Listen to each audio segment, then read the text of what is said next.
حالانکہ تمہارے پیچھے جہنم ہے۔ اگر تم وہ جانتے جو میں جانتا ہوں تو کم ہنستے اور زیادہ روتے، نہ تو پیٹ بھر کر کھانا کھاتے اور نہ ہی پانی پیتے، بلکہ چٹیل میدانوں کی طرف نکل جاتے، اللہ تبارک و تعالیٰ کی بارگاہ میں فریاد کرتے رہتے۔ آپ صلی اللہ تعالیٰ علیہ وسلم کو ندا دی گئی کہ اے محمد، میرے بندوں کو مایوس نہ کریں، میں نے آپ کو بشارتیں دینے والا بنا کر بھیجا ہے، تنگیوں کے لیے مبعوث نہیں فرمایا۔ پھر آپ صلی اللہ تعالیٰ علیہ وسلم نے ارشاد فرمایا کہ اے میری امتوں، اعمال میں میانہ روی اختیار کرو اور اللہ کا قرب حاصل کرو۔ نبی کریم صلی اللہ تعالیٰ علیہ وسلم نے حضرت جبرائیل امین سے دریافت فرمایا کہ کیا بات ہے کہ میں نے حضرت میکائیل علیہ السلام کو کبھی مسکراتے نہیں دیکھا۔ حضرت جبرائیل علیہ السلام نے جواب دیا کہ جب سے جہنم کو پیدا کیا گیا ہے اس وقت سے حضرت میکائیل علیہ السلام مسکرائے نہیں۔ نبی کریم صلی اللہ تعالیٰ علیہ وسلم نے ارشاد فرمایا کہ بے شک تمہاری یہ دنیاوی آگ جہنم کی آگ کا 70واں حصہ ہے، اور اگر اسے 2 مرتبہ پانی سے نہ بجھایا جاتا تو تم اس سے نفع نہ اٹھا سکتے، اور یہ بھی اللہ سے دعا کرتی ہے کہ اسے دوبارہ جہنم میں نہ ڈالا جائے۔ نبی کریم صلی اللہ تعالیٰ علیہ وسلم ارشاد فرماتے ہیں کہ بروز قیامت جب جہنم کو لایا جائے گا تو اس کی 70,000 لگامیں ہوں گی، اور ہر لگام کو 70,000 فرشتے پکڑ کر کھینچ رہے ہوں گے۔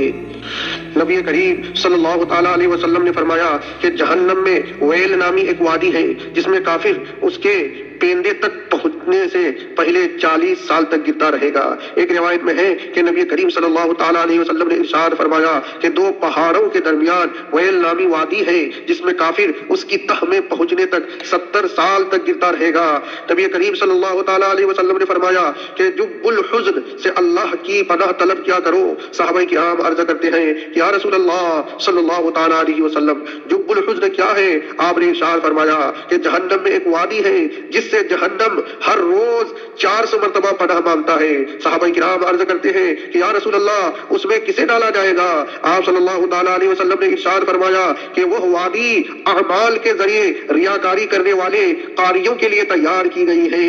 اللہ کے نزدیک سب سے ناپسندیدہ قاری وہ ہے جو ظالم عمراء سے ملاقات کرتے ہیں۔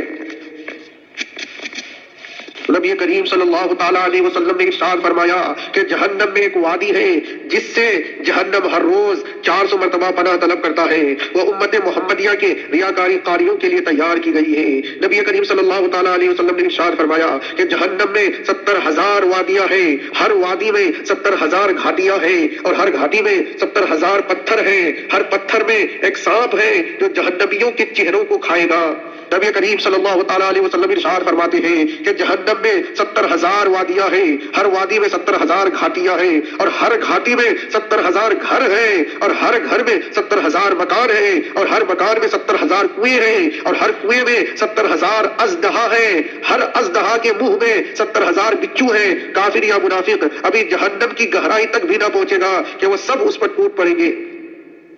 آج اگر گرمی کے دن میں گرم پانی پینے کے لیے دے دیا جائے تو حلق سے نیچے نہیں اترتا، تو ذرا بتائیے کہ جہنم میں جو پینے کی چیز ہوگی وہ کس طرح حلق کے نیچے اترے گی۔ اللہ تعالیٰ ارشاد فرماتا ہے اِنَّا أَعْتَدْنَا لِلظَّالِمِينَ نَارًا أَحَاطَ بِهِمْ سُرَادِقُهَا وَإِن يَسْتَغِيثُوا يُغَاثُوا بِمَاءٍ كَالْمُهْلِ يَشْوِي الْوُجُوهَ بِئْسَ الشَّرَابُ وَسَاءَتْ مُرْتَفَقًا۔ ہم نے ظالموں کے لیے وہ آگ تیار کر رکھی ہے جس کی دیواریں انہیں گھیر لے گی، اور اگر پانی کے لیے فریاد کریں گے تو ان کی فریاد رسی اس پانی سے کی جائے گی جو کھولتے دھات کی طرح ہے کہ ان کے منہ بھون دے گا کیا ہی برا پینا ہے، اور دوزخ کیا ہی بری ٹھہرنے کی جگہ ہے۔ کل مہلی کے متعلق مروی ہے کہ وہ تیل کی تلچھٹ کی طرح ہوگا، جب وہ جہنمی کے چہرے کے قریب ہوگا تو اس کے چہرے کی کھال اس میں گر جائے گی۔ نبی کریم صلی اللہ تعالیٰ علیہ وسلم ارشاد فرماتے ہیں کہ ان کے سروں پر حمیم یعنی کھولتا ہوا گرم پانی اڈیلا جائے گا، اور وہ کھولتا ہوا گرم پانی اس کے جسم کے اندر داخل ہو جائے گا یہاں تک کہ اس کے پیٹ تک پہنچ جائے گا، اور اس کے پیٹ میں جو کچھ ہے اسے کاٹ کر قدموں سے نکل جائے گا، اور پھر اس کا پیٹ پہلی حالت پر لوٹا دیا جائے گا۔ حضرت ضحاک رحمت اللہ علیہ ارشاد فرماتے ہیں کہ اللہ تعالیٰ نے جب سے زمین اور آسمان پیدا فرمایا ہے، حمیم اس وقت سے لے کر اس دن تک کھولتا رہے گا جب جہنمی اسے پئیں گے اور ان کے سروں پر اٹھیلا جائے گا۔ ایک قول یہ ہے کہ حمیم سے مراد وہ حوض ہے جس میں جہنمیوں کی آنکھوں کے آنسو جمع ہوں گے اور وہ انہیں پئیں گے۔ دوسری جگہ اللہ تبارک و تعالی ارشاد فرماتا ہے کہ وہ یسقا من ماء صدید یتجرعہ، اور اسے پیپ کا پانی پلایا جائے گا، وہ مشکل اس کا تھوڑا تھوڑا گھونٹ لے گا۔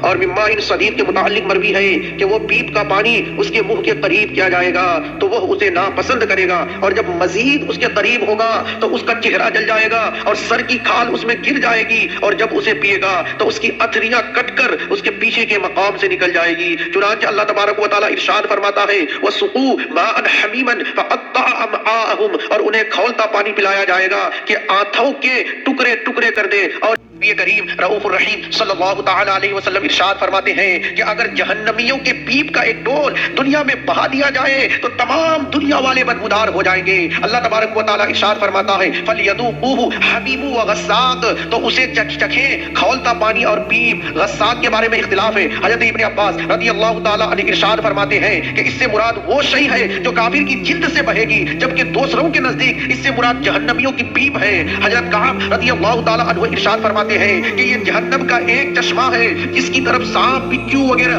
ہر ڈنک والے جانور کا زہر بہے گا اور اس میں جمع ہو جائے گا۔ پھر آدمی کو لایا جائے گا اور وہ اس میں ایک گوتا لگائے گا اور اس سے باہر اس حال میں نکلے گا کہ اس کی جلد اور گوشت ہڈیوں سے گر چکا ہوگا، بلکہ اس کی جلد اور گوشت اس کی ایڑیوں اور ٹخنوں کے ساتھ لٹک جائے گا، اور وہ اپنے گوشت کو اس طرح کھینچے گا جیسے آدمی اپنا کپڑا کھینچتا ہے۔